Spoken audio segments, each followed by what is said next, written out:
오늘 마음을 잘 지켜야 합니다는 제목으로 말씀을 듣고자 합니다. 여러분, 우리가 세상을 살아가면서 지켜야 할 것들이 여러 가지가 있지요. 건강도 지켜야 되고, 또 잘 모아놓은 재산도 지켜야 되고, 또 가정도, 또 인간관계도 잘 지켜야 되지 않겠나 생각됩니다. 많은 사람들은 그 중에서도 건강을 지키는 것이 제일 중요하다, 그런 얘기들을 많이 하죠. 건강 잃어버리면 다른 거 아무것도 소용이 없기 때문에 건강을 잘 지켜야 된다. 그래서 건강을 위해서 몸에 좋은 것이라면 좀 비싼 것도 아낌없이 돈을 투자하고, 또 건강을 위해서 하루에 몇 시간씩, 막 3시간씩 이렇게 운동하는 사람도 적지 않은 것을 보게 됩니다. 재산도 마찬가지죠. 요즘에는 옛날하고 달라가지고 은행에다가 그냥 예금해 놓으면 이 이자가 너무 적어서 물가 상승에 비해서 마이너스이기 때문에 은행에다가 넣어놓으면 안 된다. 그래서 많은 사람들이 재테크에 관심을 가지고 펀드라든지 주식이라든지 뭐 이래가지고 많이 공부를 하는 것들을 볼 수가 있는데요. 어쨌든 모아놓은 재산들을 잘 지키려고 굉장히 큰 관심을 가지고 애를 쓰고 있는 것을 보게 됩니다.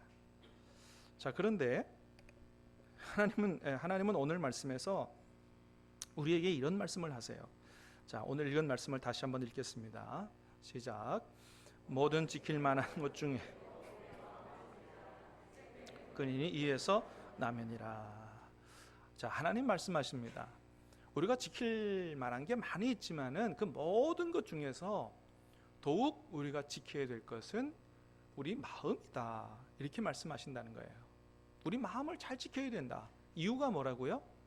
우리의 생명이 바로 우리 마음에서 나기 때문이다 라고 하는 겁니다. 우리의 생명이 우리 마음에서 난다. 다시 말하면 우리가 우리 마음을 제대로 지키지 못하면 우리 생명이 위험해질 수도 있다. 생명을 잃어버릴 수도 있다. 이런 말씀인 것이죠. 여기서의 생명은 뭐 우리가 이 목숨을 얘기할 수도 있고, 더 넓은 의미로 살만 나는 인생, 이런 것을 의미할 수도 있습니다. 여러분, 사실 그렇죠. 목숨 붙어 있다고 다 살아있는 건 또 아니죠. 살맛이 나는 인생이 돼야 진짜 이게 사는 거지. 이게 생명인 것이죠. 자, 어찌됐든 간에 이 모든 것들이 다 어디로부터 온다고 말씀하시냐 하면 마음으로부터 온다고 말씀하십니다. 그래서 우리가 우리 마음을 제대로 지키지 못해서 우리 마음이 무너지게 되면 살맛을 잃어버리게 되고, 또 살맛을 잃어버리는 이런 시간들이 길어지면 우울증에 빠지게 되고, 우울증에 빠지게 되면 극단적인 선택을 하는 일이 발생할 수도 있기 때문에, 하여튼 우리의 생명이 나는 이 마음들을 정말 생명처럼 귀하게 여기고 잘 지켜야 된다고 하나님께서 말씀하십니다. 여러분, 뭐 우리 주변에서 어떤 뉴스를 통해서 우울증으로 인해서 극단적인 선택을 하는 사례들을 많이 우리가 듣지 않습니까? 지난 특별 새벽기도회 때도 우리 잠시 들었던 것처럼 고 김정주 씨, 정말 모든 사람들이 다 부러워할 만한 부귀와 영화를 다 가진 사람이죠. 우리나라가 굉장히 게임 강국이 됐는데 우리나라 게임 산업을 일으키는데 굉장히 큰 역할을 했던 김정주 씨, 이 게임을 통해서, 게임 산업을 통해서 막강한 부귀 영화를 얻었지만 그 부귀 영화가 그를 지켜주지 못했다는 거예요. 오랫동안 알았던 우울증, 또 그것으로 인해서 극단적인 선택을 했다고 이렇게 추정되어지고 그렇게 알려지고 있는데 얼마나 안타까운지 모릅니다. 여러분, 그렇게 우리의 마음을 지키는 것이 너무나도 중요하다는 것입니다. 사랑하는 여러분, 간절히 바라기는 저와 여러분의 마음에는 우리 하나님이 하늘로부터 부어주시는 신령한 은혜와 기쁨과 평강이 강물처럼 흘러날 수 있게 되기를 주님의 이름으로 축복합니다. 우리 마음속에 하나님 부어주시는 그 기쁨과 은혜와 평강이 강물처럼 흘러나면 어려운 일을 만나도 여러분 걱정이 없다는 거예요. 그렇잖아요. 내 안에 기쁨이 있는데, 내 안에 주님 주시는 평강이 있고 살맛이 나는데 뭐 어려움 좀 당하면 어때? 좀 가난하면 어때? 내 주님 때문에 살맛이 나는데. 여러분 그렇습니다. 어려운 일을 만나고 환난을 만난다고 다 절망하고 낙심하고 우울증에 걸리고 그러느냐? 그렇지는 않다는 거죠. 여러분 사도 바울은 고린도후서 1장에서 이런 얘기를 합니다. 같이 한번 읽어보겠습니다. 시작. 형제들아, 우리가 아시아에서 당한 환난을 너희가 모르기를 원하지 아니하노니 힘에 겹도록 심한 고난을 당하여 살 소망까지 끊어지고 우리는 우리 자신이 사형 선고를 받은 줄 알았으니 이는 우리로 자기를 의지하지 말고 오직 죽은 자를 다시 살리시는 하나님만 의지하게 하심이라. 아멘. 바울이 복음을 전하면서 굉장히 큰 환난을 많이 당했다는 거죠. 아시아에서는 너무나 힘든 고난을 만나서 살 소망까지 다 끊어졌다는 거예요. 마치 사형 선고를 받은 것 같은 그런 상황을 맞이하게 됐다. 그런데 바울이 고백하기를 뭐 이런 정도 되면 그냥 뭐 끝나는 거지, 뭐 인생이 끝나는 거지, 이렇게 얘기 안 했다는 거죠. 뭐라고 얘기했다고요? 이것은 자기를 의지하지 말고 오직 죽은 자를 살리시는 하나님만 의지하게 하려는 하나님의 뜻이 있다, 이렇게 고백했다는 거예요. 할렐루야. 여러분 어려움을 만나도 정말 살 희망이 끊어지고 사형 선고를 받은 것 같은 그런 상황 속에서도 여러분 우리가 이런 믿음을 가질 수 있게 되기를 주님의 이름으로 축복합니다. 그럴 수 있다면 이길 수 있는 거 아니겠어요? 로마서 5장에서는 이렇게 고백합니다. 시작. 다만 이뿐 아니라 우리가 환난 중에도 즐거워하나니 이는 환난은 인내를, 인내는 연단을, 연단은 소망을 이루는 줄 알미로다. 아멘. 어려움을 만났을 때 하나님의 뜻이 있다, 선하신 뜻이 있다, 이렇게 생각하는 정도가 아니고 바울은 뭐라고 얘기합니까? 환난 중에도 즐거워한다고 얘기합니다. 우리가 환난 중에도 즐거워하나니. 여러분 환난 중에도 즐거워할 수 있게 되기를 축복합니다. 얼마든지 그럴 수 있다고 얘기하는 거예요. 환난 중에도 즐거워하나니 이는 환난은 인내를, 인내는 연단을, 연단은 소망을 이루도록 하나님께서 도와주신다는 것을 알기 때문에 얼마든지 환난 중에서도 즐거워할 수 있다는 거예요. 그렇습니다. 여러분 하나님께서 저와 여러분을 사랑하시고 저와 여러분의 인생 중에 함께 계시니 여러분 어떤 일을 만나든지 하나님께서 이것을 역사하시고 이끌어가시고 도와주셔서 합력하여 선을 이루게 하실 줄로 믿습니다.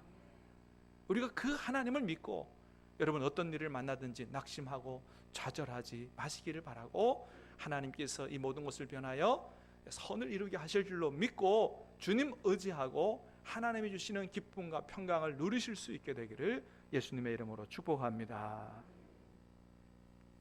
우리의 마음이 그렇게 우리에게 거기서 생명이 나기 때문에 마음이 대단히 중요하다. 마음을 잘 지켜야 된다고 말씀하십니다. 두 번째는 왜 우리가 마음을 잘 지켜야 되느냐? 우리 마음에 예수님께서 거하시기 때문이다는 것입니다. 여러분 그렇습니다.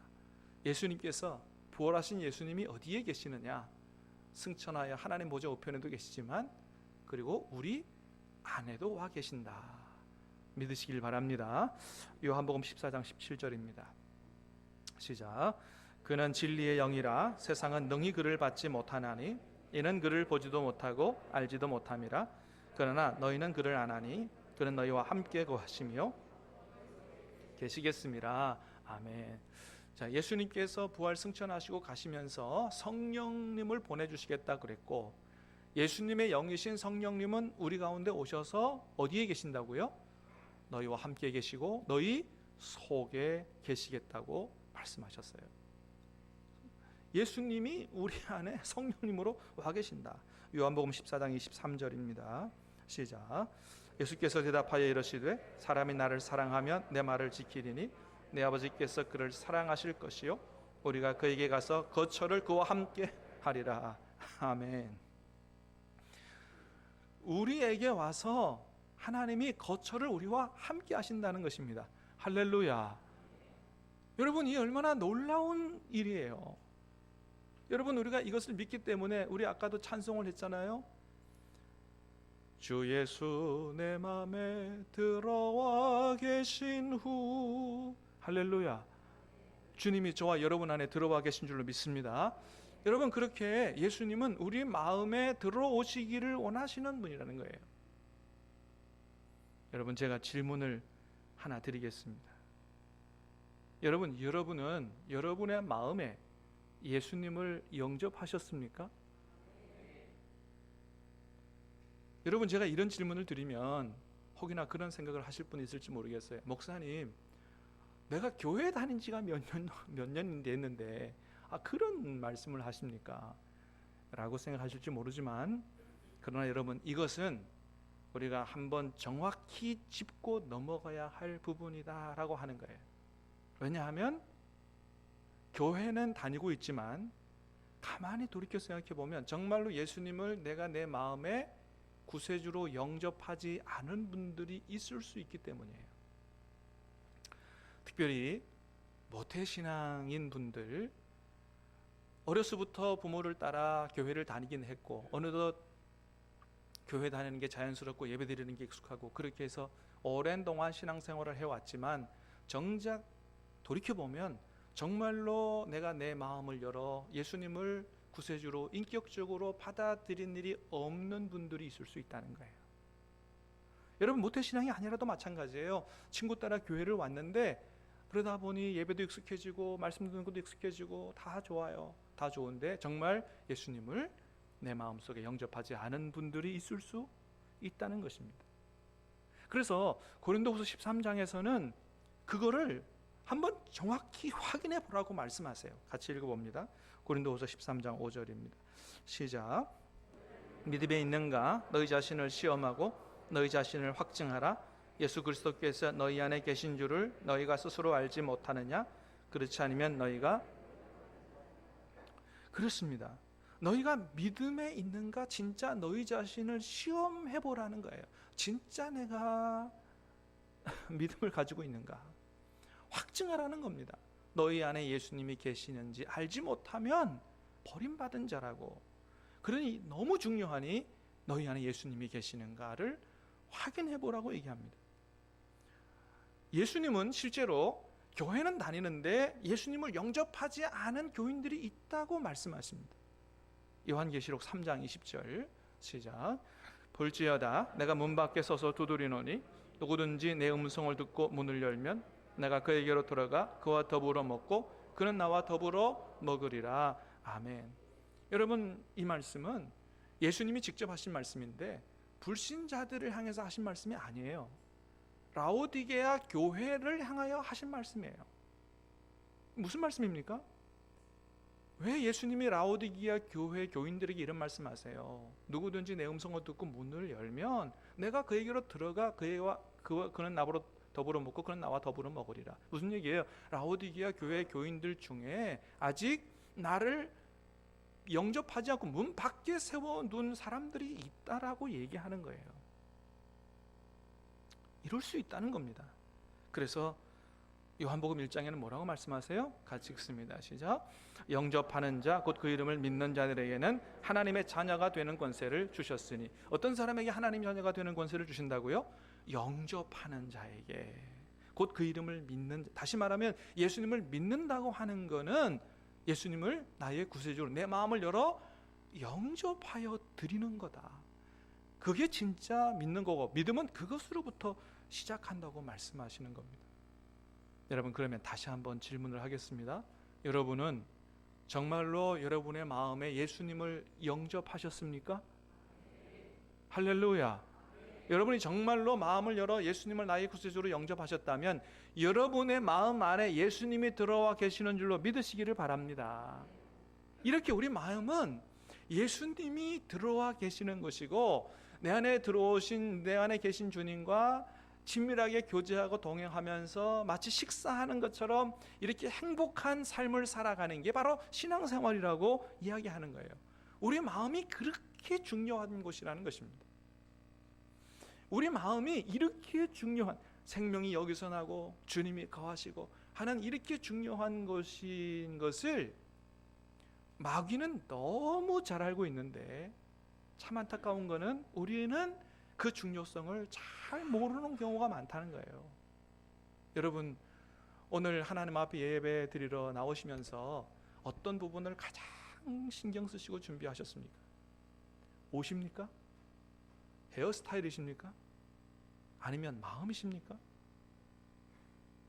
여러분, 우리가 하나님 앞에 예배 드리러 나오면서 옷도 단정하게 입는 것도 중요하고, 머리가 헝클어지지 않았나 잘 단정히 하는 것도 중요합니다만은, 정말 정작 신경 써야 될 부분은 우리의 마음이라는 거예요. 왜 그렇습니까? 주님은 우리의 어디를 보시는 분이기 때문에? 중심을 보시는 분이고 마음을 보시는 분이기 때문에 그렇습니다. 그런데 우리는 외모에는 신경을 많이 쓰면서도 정작 우리의 더러워진 마음들은 정돈하지 않고 청소하지 않은 채로 그대로 하나님 앞에 아무렇지도 않게 가지고 나오는 경우가 얼마나 많으냐라고 하는 것이죠. 그래서 예배를 시작하면서 하나님 앞에 회개하는 시간이 있긴 하지만, 그러나 그 전에 이미 여러분 하나님 앞에 나오시면서 무엇보다도 한 주간 동안에 더러우신 내 마음들을 하나님 앞에 철저히 회개하면서 용서받고 정결한 마음 가지고 예배하러 나오는 이것이 대단히 중요하지 않느냐라고 하는 것입니다. 여러분, 마귀는 우리의 마음이 너무나도 중요하다는 사실을 알아서 어디를 공격하고자 하느냐? 우리의 마음을 공격하고자 한다고 하는 거예요. 요한복음 14장 2절입니다. 시작. 마귀가 벌써 시몬의 아들 가롯 유다의 마음에 예수를 팔려는 생각을 넣었더라. 자, 마귀가 가롯 유다의 인생을 파멸시키는 것이 어디서부터 시작됐냐 하면 바로 여기서부터 시작된 거예요. 가롯 유다의 마음 속에 예수님을 팔 생각을 넣는 것입니다. 여러분, 그래서 사실은 가롯 유다가 예수님을 팔려고 하는 생각이 가롯 유다의 생각이 아니에요. 누구의 생각이라고요? 마귀의 생각이라는 거예요. 여러분, 우리가 이것을 잘 알아야 된다. 이것을 잘 포착해야 된다. 이것을 잘 깨달아 알아야 된다는 거예요. 만일 가롯 유다가 지금 내가 예수님을 팔고자 하는 생각이 이게 내 생각이 아니고 마귀가 준 생각이라는 사실을 알아차리고 이것을 물리쳤다고 한다면 가롯 유다는 큰 죄를 짓지 않아도 되고 그의 인생이 비극적으로 끝나지 않아도 되는 겁니다. 그런데 그걸 알아채지 못했어요. 자기 생각인 줄 알았어요. 그리고 그것을 물리칠 생각도 안 했어요. 그걸 오래 그런 생각을 품고 있다 보니까 마귀를 향해서 자기 마음을 더 활짝 열게 된 거고, 나중에는 어떻게 됐다고 성경이 기록합니까? 27절 시작. 조각을 받은 후 곧 사탄이 그 속에 완전히 사탄이 들어가서 그의 마음을 완전히 장악하게 됐다고 말씀합니다. 그러니까 이제 마귀의 종이 된 거고, 마귀의 종으로 큰 죄를 저지르고 인생이 비극적으로 끝나게 됐다는 거죠. 여러분, 사도행전 5장에 나오는 아나니아와 삽비라도 마찬가지예요. 같이 읽어보겠습니다. 시작. 베드로가 이르되 아나니아와 어찌하여 사탄이 내 마음에 가득하여 내가 성령을 속이고 땅값 얼마를 감추었느냐. 아나니아와 삽비라가 하나님의 심판을 받아서 나중에 다 죽게 됩니다. 근데 왜 그렇게 됐다고요? 그의 마음속에 뭐가 가득하다고요? 사단이 가득하다. 그의 마음을 사단이 완전히 장악해버리게 됐다는 거죠. 초대교회가 성령이 충만하고, 그래서 이제는 내가 가진 재산을 나만 먹고 살지 않고 어려움을 당하고 경제적으로 어려운 형제들에게 같이 나누어 먹고 살아야 되겠다. 그래서 많은 성도들이 자기 재산과 소유를 팔아가지고 교회 앞에 헌납을 했어요. 아나니아와 삽비라가 볼 때, 야, 우리도 좀 저렇게 하고 싶다. 바나바 같은 사람이 그렇게 하니까 막 교회에서 존경을 받고 막 위로자라고 하는 그런 별명도 얻고, 그러니까 막 그렇게 하고 싶은 마음이 들었던 것 같아요. 근데 재산을 팔아가지고 다 바치려고 하다 보니까 어떤 생각이 들어왔어요? 아깝다라고 하는 생각이 들어온 거예요. 재산을 팔아서 교회에 헌납하고 우리도 좀 박수도 받고 그런 싶은 생각은 들지만, 아깝다고 생각이 들으니까 얼마를 감춰놓고 다 바친 것처럼 해서 하나님 앞에 재산을 헌납했다는 거죠. 여러분, 하나님 그걸 다 보고 계셨다는 것입니다. 순수한 마음으로 그렇게 하나님 앞에 기쁨과 감사로 한 것이 아니고 인정받고 싶은 욕구, 또 물질에 대한 탐욕, 이런 것으로 가지고 잘못 하나님 앞에 마귀의 종이 돼서 헌금했다는 것이죠. 여러분, 만일 아나니아와 삽비라가 이런 생각이 아깝다, 인기를 얻고 싶은 이런 생각이 마귀가 넣어준 생각이라는 사실을 알고 이러면 안 돼 라고 하고 마귀의 유혹을 물리쳤다면 죄짓지 않고 비극적인 끝을 맞이하지 않아도 됐을 거예요. 그런데 그걸 물리치지 못하고 그대로 품고 있다가 마음에 사단이 가득하게 되고 결국은 안타까운 종말을 맞이하게 됐다고 하는 것입니다. 여러분, 마귀는 우리에게 이렇게 더럽고 추한 생각을, 악한 생각을 넣어주는 존재다. 그러므로 사랑하는 여러분, 저와 여러분이 앞으로 많은 생각을 하게 될 때 이것이 하나님께서 기뻐하지 않는 아주 추하고 더러운 생각이라고, 나쁜 생각이라고 생각이 들거든, 이거는 내 생각이 아니라 누가 넣어준 생각이라고요? 마귀가 넣어준 생각이라는 사실을 알아차리고 여러분 물리칠 수 있게 되기를 주님의 이름으로 축복합니다. 내 생각이 아니라는 거예요. 악한 마귀, 원수 마귀가 내게 넣어준 생각이라는 사실을 알고 주님의 이름으로 이것을 물리칠 때 우리는 범죄하지 않고 살 수 있다는 것입니다. 만일 근데 그 알아차지 못하고 그걸 계속 그런 나쁜 생각을 품고 있고 하다 보면 점점 더 마귀가 내 마음에 들어와서 완전히 장악하게 되고, 그럼 완전히 마귀의 종이 된다고 하는 것이죠. 여러분, 만일 여러분 집안에 알지 못하는 낯선 사람이 들어와가지고 대자로 누워있다고 한다면 여러분 어떻게 하시겠습니까? 난리 나겠죠. 당신이 누군데 여기 감히 들어와서 이렇게 누워있냐고 하겠죠. 당장 쫓아내겠죠.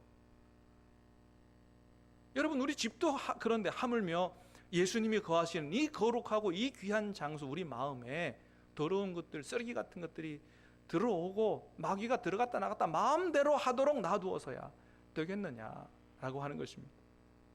여러분, 우리 마음은 주님이 거하시는 것이요 우리의 생명이 나는 것이다. 여러분, 무엇보다 마음을 잘 지킬 수 있게 되기를 주님의 이름으로 축복합니다.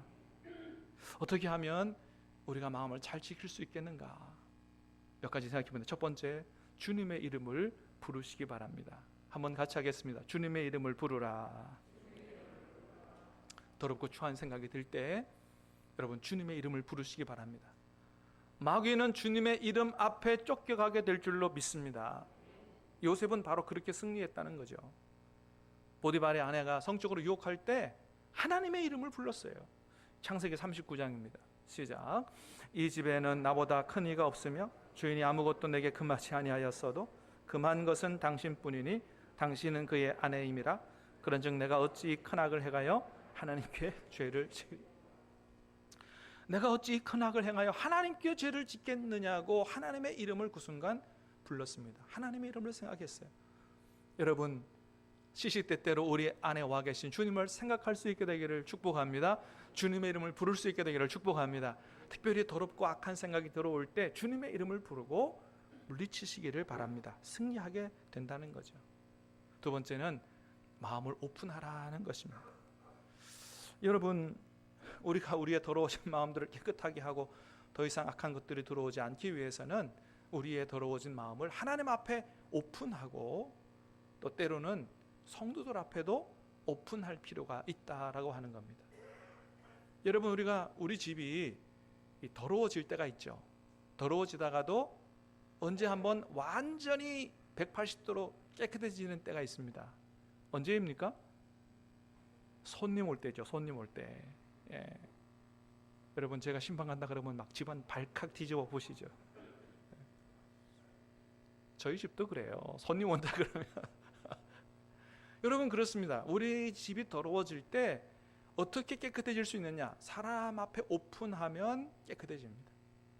정리하게 됩니다. 하나님 앞에 오픈해야 돼요. 숨기지 말고 있는 더러운 것들을 하나님 앞에 그대로 오픈하고 회개하고, 때로는 믿음의 형제들 앞에서도, 구역에서라든지 기도 모임에서라든지, 나 사실 내가 이래, 나를 위해서 기도해줘 할 필요가 있다는 거죠. 야고보서 5장에서는 그렇게 말씀합니다. 너희 죄를 서로 고백하며. 서로 너희 죄를 고백할 때 어렵긴 하지만, 그러나 이것이 우리 안에 마귀가 침투하지 못하도록 하는 아주 중요한 방법이다라고 하는 겁니다. 마지막으로는 주님의 마음을 품으라 하는 것입니다. 같이 합니다. 주님의 마음을 품으라. 제일 중요한 것은 우리가 주님의 마음을 품는 것입니다. 우리 안에 주님의 마음으로 가득하게 된다면 마귀가 발붙일 곳이 없게 되는 것이죠. 그래서 우리의 목표는 우리의 마음이 주님의 마음 되도록 하는 것입니다. 우리의 마음이 주님의 마음이 될 때 거기가 바로 옥토밭 같은 마음이 되는 거요, 열매 맺는 밭 같은 마음이 되는 것입니다. 사랑하는 여러분, 오늘 말씀을 잘 기억하시길 바랍니다. 여러분, 주님을 향하여 마음을 활짝 여시기를 축복합니다. 주님이 우리 안에 오와 계신다는 사실을 기억하고 매일매일 주님과 눈을 맞추시고 주님의 이름을 부르시기를 축복합니다. 주님이 우리 안에 들어오셔서 우리와 함께 식사하신다 그랬어요. 날마다 주님과 식사하는 그런 기쁨이 넘치는 잔칫날이, 기쁨과 평강이 넘쳐나는 여러분의 인생이 되시기를 바라고, 매일 영적 전쟁에 싸워 승리하는 저와 여러분 될 수 있게 되기를 주님의 이름으로 축복합니다.